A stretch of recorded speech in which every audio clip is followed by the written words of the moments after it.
Hello everyone, आप सभी का हमारे यूट्यूब चैनल शुभम कड़ का वर्चुअल क्लासरूम में स्वागत है। हम पढ़ रहे हैं कोऑर्डिनेशन केमिस्ट्री के बारे में। इस कोऑर्डिनेशन केमिस्ट्री में हमने बहुत सारे टॉपिक्स को कवर किया है। जैसे बात करें normal introduction of coordination compound के बारे में, उसके अलावा आइसोमराइजेशन के बारे में, नोमेनक्लेचर के बारे में, और साथ ही साथ वीबीटी, वर्नर थ्योरी और ईएन को भी फॉलो किया था, यानी इनको सबको कवर किया है। सेकेंड पार्ट की अगर बात करें तो हम बात कर रहे थे इसमें सीएफटी यानी क्रिस्टल फील्ड थ्योरी के बारे में। इसमें हमने बहुत सारी चीज़ें देखी हैं, जैसे कि क्रिस्टल फील्ड थ्योरी होती क्या है, उसके अलावा जो ऑक्टाहाइड्रल टेट्राहाइड्रल वाले होते हैं वो क्रिस्टल फील्ड स्प्लिटिंग कैसे दिखाते हैं, इनमें इलेक्ट्रॉन की फिलिंग कैसे होती है। उसके अलावा ये जो ऑक्टाहाइड्रल टेट्राहाइड्रल जो कॉम्प्लेक्सेस होते हैं वो सीएफएसई कैसे दिखाते हैं। इसके साथ ही साथ हमने सीएफटी के साथ कनेक्ट किया था जॉन टेलर डिस्टोर्शन के बारे में, और हमने कहा था कि जो जॉन टेलर डिस्टोर्शन होता है वो एसिमेट्रिक इलेक्ट्रॉन डिस्टोर्शन होता है, और इसके अंदर क्या होती है, ये ऑटोमेटिक और स्पॉन्टेनियस प्रोसेस होगी। आज हम बात करने वाले हैं इस सीएफटी को बाइंड अप करेंगे इसकी लिमिटेशन के साथ। सबसे पहले तो हम बात करते हैं कि ये जो सीएफटी है वो कौन कौन सी बातों के बारे में बताने में सक्सेसफुल रहा। सबसे पहले अगर बात करें तो स्ट्रक्चर ऑफ कॉम्प्लेक्स, यानी अगर कोई कॉम्प्लेक्स हमें दे रखा है उसकी स्ट्रक्चर क्या होगी। तो अगर कोऑर्डिनेशन नंबर 6 होगा तो उसकी स्ट्रक्चर ऑक्टाहाइड्रल होगी, और अगर बात करें 4 होगी यानी कोऑर्डिनेशन नंबर 4 होगा तो उसकी टेट्राहाइड्रल स्ट्रक्चर होगी। ये सारी बातें किसने बताई है, सीएफटी ने बताई है। सेकंड बात करते हैं इलेक्ट्रॉनिक ट्रांजिशन के बारे में, कि जो इलेक्ट्रॉन होते हैं वो क्या करते हैं, एक जगह से यानी T2G से EG में क्या करते हैं, मूवमेंट करते हैं। ये भी किसने बताया है, सीएफटी ने ही बताया है। नेक्स्ट बात करते हैं कुछ कॉम्प्लेक्सेस होते हैं वो क्या करते हैं, अपनी मैग्नेटिक प्रॉपर्टी दिखाते हैं, मतलब कलर वगैरह दिखाते हैं कि अगर कोई कॉम्प्लेक्स है जो फुली फिल्ड है या फिर कैसा है, ये कह दे कि उसका जो T2G है वो फुली फिल्ड है या फिर EG क्या है, फुली फिल्ड। तो ऐसी सिचुएशन में भी वो क्या करेंगे, वो डायामैग्नेटिक होंगे, कलर नहीं दिखाएंगे। लेकिन इसके अलावा जो भी होंगे जिनके अंदर अनपेयर्ड इलेक्ट्रॉन प्रेजेंट होगा वो सब क्या दिखाएंगे, पैरामैग्नेटिक बिहेवियर दिखाएंगे और कलर भी दिखाएंगे। साथ ही साथ बात करें कुछ थर्मोडाइनामिक और काइनेटिक एस्पेक्ट के बारे में भी बात की है कि कैसे इनकी स्टेबिलिटी को आपस में कंपेयर करते हैं। तो स्टार्ट करते हैं सबसे पहले कि कौन कौन सी बातें समझाने में ये सीएफटी क्या रही, सक्सेसफुल रही।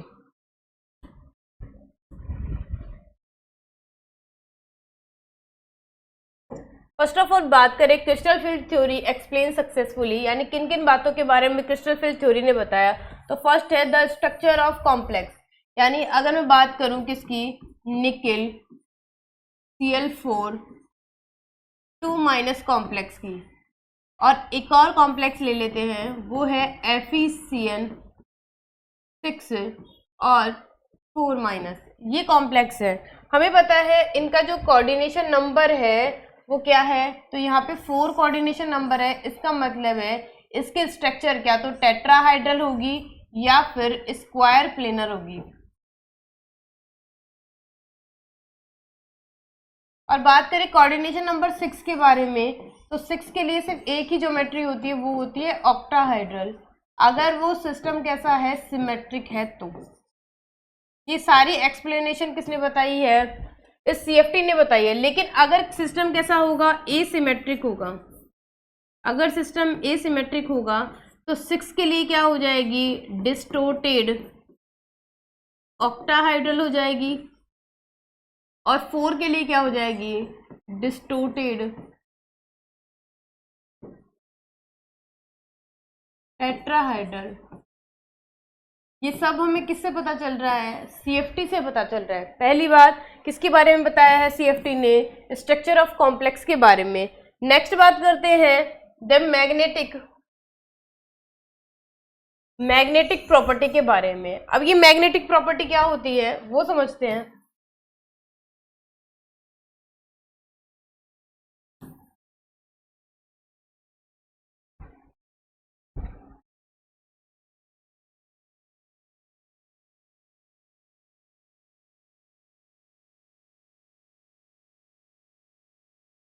मैग्नेटिक प्रॉपर्टी से क्या मतलब है,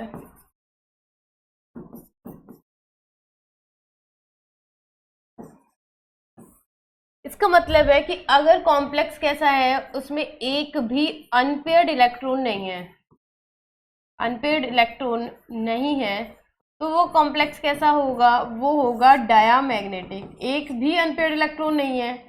अगर बात करें एक क्या है अनपेयर्ड इलेक्ट्रॉन, यानी मिनिमम क्या है 1 इलेक्ट्रॉन क्या है उसमें अनपेयर्ड है, तो वो सिस्टम कैसा होगा पैरामैग्नेटिक होगा। अब जैसे जैसे नंबर ऑफ अनपेयर्ड इलेक्ट्रॉन्स क्या होंगे, इंक्रीज होंगे, बढ़ेंगे, ये जो पैरामैग्नेटिज्म है वो इंक्रीज होगा। और अगर पैरामैग्नेटिज्म क्या हो रहा है, इंक्रीज हो रहा है, बढ़ रहा है, तो उस कॉम्प्लेक्स की जो कलर की इंटेंसिटी है वो भी क्या हो जाएगी, इंक्रीज हो जाएगी। अगर फॉर एग्जांपल बात करें, एक कॉम्प्लेक्स है वो है निकिल Cl4 2- है, और एक कॉम्प्लेक्स क्या है यहाँ पे, ये है FeCN6 4-। अगर इन दोनों कॉम्प्लेक्स की बात करें तो इनकी नेचर कैसी होगी। फर्स्ट की बात करते हैं, यहाँ पे निकिल जो है वो +2 ऑक्सीडेशन स्टेट में है, और इसका जो इलेक्ट्रॉनिक कॉन्फ़िगरेशन है वो क्या है, यहाँ पे 3d8 है। 3d8 क्या है, इसका इलेक्ट्रॉनिक कॉन्फ़िगरेशन है। अगर हम क्या करेंगे, यहाँ पे इलेक्ट्रॉन फिल करना स्टार्ट करें, वीक फील्ड है तो इलेक्ट्रॉन कैसे फिल करेंगे, 1 2 3 4 5 6 और 7 8, ये है। इस तरीके से हम क्या करेंगे, इनमें फिल करेंगे। अब देखेंगे अनपेयर्ड इलेक्ट्रॉन कितने दिखाई दे रहे हैं, तो 2 अनपेयर्ड इलेक्ट्रॉन यहाँ दिखाई दे रहे हैं। अगर इस सिस्टम की बात करेंगे तो यहाँ पे क्या है, Fe+2 में है, और इसका इलेक्ट्रॉनिक कॉन्फ़िगरेशन क्या होगा, 3d6 होगा। अगर इलेक्ट्रॉन फिल करेंगे तो हमें T2g में ही सारे इलेक्ट्रॉन फिल करने पड़ेंगे, क्योंकि ये स्ट्रॉन्ग फील्ड वाला है। और यहाँ पे जो n की वैल्यू है, नंबर ऑफ अनपेयर्ड इलेक्ट्रॉन क्या है, 0 है। ये किसने बताया है, CFT ने बताया है कि जो फर्स्ट वाला है वो तो क्या होगा, कलर्ड होगा, यानी इसमें कलर की इंटेंसिटी होगी। लेकिन ये कैसा होगा, ये सिस्टम जो है वो कलरलेस होगा, ये बताया CFT ने। नेक्स्ट बात करते हैं, कलर के बारे में ऑलरेडी बात हो चुकी है कि जो डायामैग्नेटिक होंगे वो क्या करेंगे, कलर नहीं दिखाएंगे, जबकि जो पैरामैग्नेटिक होंगे वो कलर दिखाएंगे। जैसे जैसे number of unpaired electrons increase होते जाएंगे वैसे वैसे कलर की इंटेंसिटी भी क्या होगी, इंक्रीज होगी। नेक्स्ट बात करते हैं इलेक्ट्रॉनिक स्पेक्ट्रा के बारे में। देखिए इसके बारे में अगर बात करें तो अगर मैं बात करूं यहाँ पे D1 सिस्टम की, ये है D1, यहाँ पे इलेक्ट्रॉन फिल किया। अब जैसे ही हम क्या करेंगे, इस सिस्टम को क्या देंगे, हीट देंगे, एनर्जी देंगे, तो ये क्या होगा, ऊपर वाले EG वाले में क्या हो जाएगा, ट्रांसफर हो जाएगा। और ये जो ट्रांजिशंस होंगे वो कौन समझाती है, CFT समझाएगी।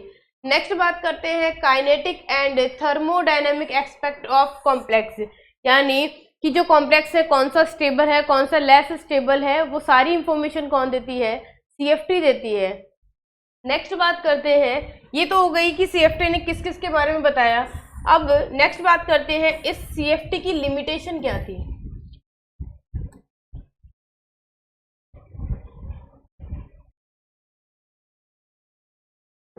लिमिटेशन की अगर बात करें तो CFT की बहुत सारी सीरियस लिमिटेशन थी, जिसमें फर्स्ट बात करते हैं।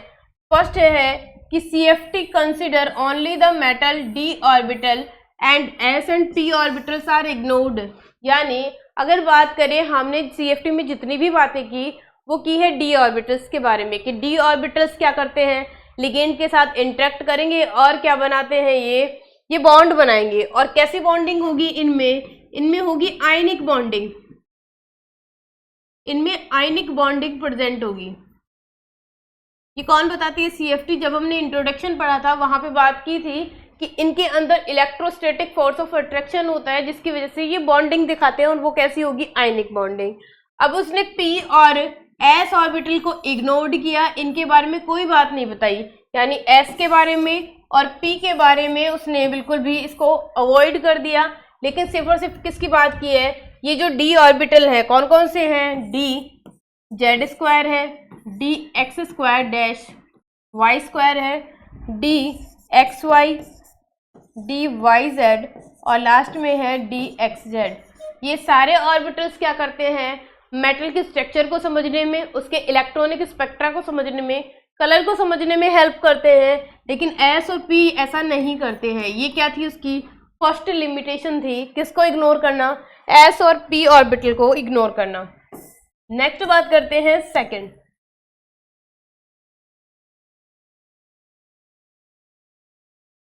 बात करते हैं, this theory has not consider covalent character in transition metal complex. देखिए कोवेलेंट बॉन्ड कब बनते हैं, जब क्या होंगे, मेटल के डी ऑर्बिटल और लिगेंड के क्या होंगे, ऑर्बिटल आपस में क्या करते हैं, इंटरमिक्सिंग करते हैं, तभी बनते हैं क्या, कोवेलेंट बॉन्ड। लेकिन ऑलरेडी बताया जा चुका है जो CFT होती है इंट्रोडक्शन में, कि जो CFT होती है उसमें लिगेंड और मेटल का रोल होता है, ये आपस में क्या करते हैं, इलेक्ट्रोस्टैटिक फोर्स ऑफ अट्रैक्शन दिखाते हैं। इसका मतलब है CFT में कोवेलेंट बॉन्ड नहीं होते, बल्कि क्या होते हैं, आयनिक बॉन्डिंग होती है। ये कौन सी लिमिटेशन थी उसकी, सेकंड, कि उसने कोवेलेंट बॉन्ड के बारे में यानी कोवेलेंट कैरेक्टर के बारे में कुछ नहीं कहा। नेक्स्ट बात करते हैं, CFT has also not considered the pi bonding either metal to ligand और ligand to metal in complex. हमें पता है कि जो क्या होते हैं, अगर बात करें हम नॉर्मल VBT की बात करते हैं तो क्या होता है कि यहाँ पे जो मेटल होती है वो इलेक्ट्रॉन डेंसिटी लिगेंड से लेती है। यहाँ पे मेटल कैसी है, इलेक्ट्रॉन डेफिशिएंट है, यानी इसके पास इलेक्ट्रॉनों की कमी है। लेकिन अगर बात करें किसके बारे में, लिगेंड के बारे में, ये इलेक्ट्रॉनिकली रिच है, तो ये अपनी इलेक्ट्रॉन डेंसिटी किसको देगा, मेटल को देगा। तो जैसे ही ऐसा होगा तो यहाँ पे क्या होगा, सिग्मा बॉन्ड का फॉर्मेशन होगा। लेकिन ऐसा टाइम भी आएगा कि यहाँ पे इलेक्ट्रॉन डेंसिटी बहुत ज़्यादा इंक्रीज हो जाएगी। ऐसे में मेटल के ऊपर पार्शियली नेगेटिव चार्ज क्रिएट होगा और नेगेटिव चार्ज बढ़ने की वजह से इलेक्ट्रॉन डेंसिटी बढ़ेगी और मेटल फिर से अपने इलेक्ट्रॉन किसको देगी, लिगेंड को देना स्टार्ट कर देगी। और इस टाइप की बॉन्डिंग को क्या कहेंगे हम, पाई बॉन्डिंग। यानी ऐसे में कौन सा बॉन्ड बनेगा, पाई बॉन्ड। यानी इसके बारे में कोई एक्सप्लेनेशन किसने नहीं दी, CFT ने नहीं दी, न तो उसने मेटल टू लिगेंड बॉन्डिंग की बात की, नहीं लिगेंड टू मेटल बॉन्डिंग के बारे में बात की। नेक्स्ट बात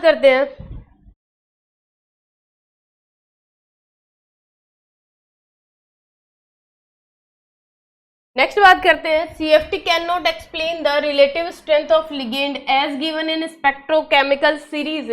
यानी जो स्पेक्ट्रोकेमिकल सीरीज है उसमें हम क्या करते हैं, एक इंक्रीजिंग ऑर्डर होता है किसका, लिगेंड्स का, उनकी फील्ड स्ट्रेंथ के अकॉर्डिंग। यानी उनकी क्रिस्टल फील्ड स्ट्रेंथ कितनी है उसके अकॉर्डिंग उनका एक इंक्रीजिंग ऑर्डर होगा।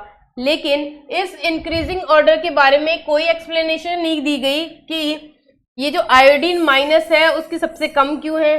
और अगर बात करें यहाँ पे कोबाल्ट की क्या है, सबसे ज्यादा फील्ड स्ट्रेंथ क्यों है, ये एक्सप्लेन करने में कौन फेल हो गई थी, CFT यानी क्रिस्टल फील्ड थ्योरी फेल हो चुकी थी। नेक्स्ट बात करते हैं,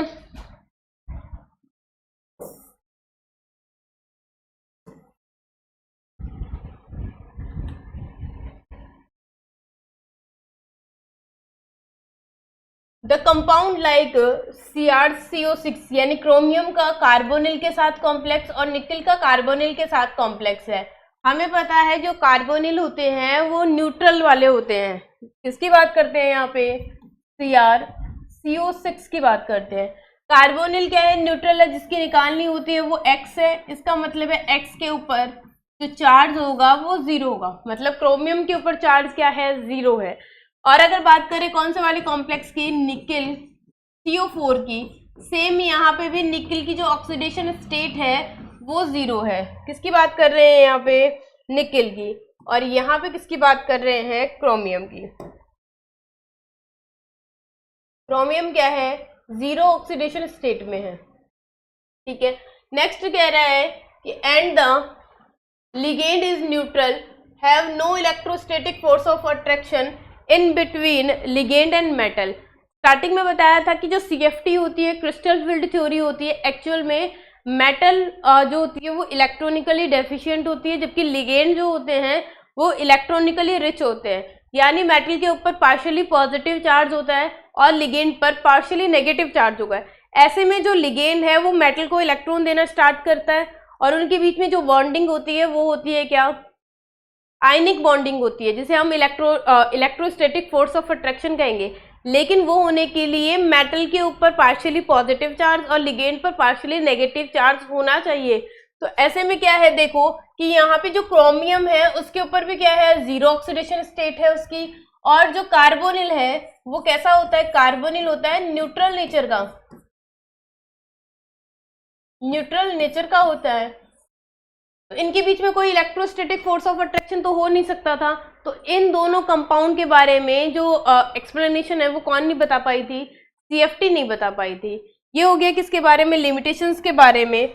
तो ओवरऑल अगर हम बात करें तो सबसे पहले किसके बारे में सीएफटी बता पाई थी, तो फर्स्ट ऑफ ऑल बात करते हैं किसी भी कॉम्प्लेक्स के स्ट्रक्चर के बारे में, सेकेंड बात करते हैं उसके मैग्नेटिक प्रॉपर्टी के बारे में, थर्ड बात करते हैं कलर के बारे में, फोर्थ है इलेक्ट्रॉनिक स्पेक्ट्रा, और लास्ट में क्या है, काइनेटिक और thermodynamic aspect of complexes.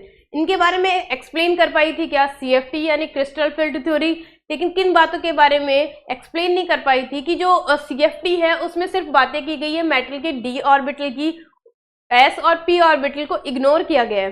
Second बात करते हैं कि ये जो सीएफटी है वो क्या करती है, जो इलेक्ट्रोस्टैटिक जो क्या होते हैं आयनिक बॉन्डिंग होती है उनके बारे में तो वो एक्सप्लेन कर पाई, लेकिन वो कोवैलेंट कैरेक्टर, कोवैलेंट जो बॉन्डिंग है उसके बारे में साइलेंट रही, वहां पे उसने कुछ नहीं कहा। अगर बात करते हैं थर्ड के बारे में कि थर्ड बात करते हैं कि ये किसके बारे में नहीं बता पाई थी, सीएफटी पाई बॉन्डिंग के बारे में नहीं बता पाई थी, यानी उसने पाई बॉन्डिंग के बारे में कोई एक्सप्लेनेशन नहीं दिया था, यानी कैसे मेटल टू लिगेंड बॉन्डिंग होती है, लिगेंड टू मेटल बॉन्डिंग होती है। नेक्स्ट बात करते हैं सीएफटी है वो स्पेक्ट्रोकेमिकल सीरीज में जो लिगेंड की अरेंजिंग ऑर्डर है उसके बारे में भी कोई एक्सप्लेनेशन नहीं दे पाई थी। लास्ट फाइनल अगर हम बात करें तो क्या होता है कि जो निकिल का कार्बोनिल के साथ कॉम्प्लेक्स होगा और क्रोमियम का जो कार्बोनिल के साथ कॉम्प्लेक्स होता है उसमें जो कार्बोनिल और मैं बात करूँ लिगेंड की फॉर्म में होता है वो तो न्यूट्रल होगा, जबकि जो निकल मेटल है और क्रोमियम मेटल है वो कैसी होती है, यहाँ पे वो जीरो ऑक्सीडेशन स्टेट में होती है, इसलिए इनके बीच में कोई इलेक्ट्रोस्टैटिक फोर्स ऑफ अट्रैक्शन नहीं होता है। इसकी स्ट्रक्चर के बारे में कौन एक्सप्लेन नहीं कर पाई, सीएफटी एक्सप्लेन नहीं कर पाई है। ये हो गया किसके बारे में, सीएफटी के बारे में।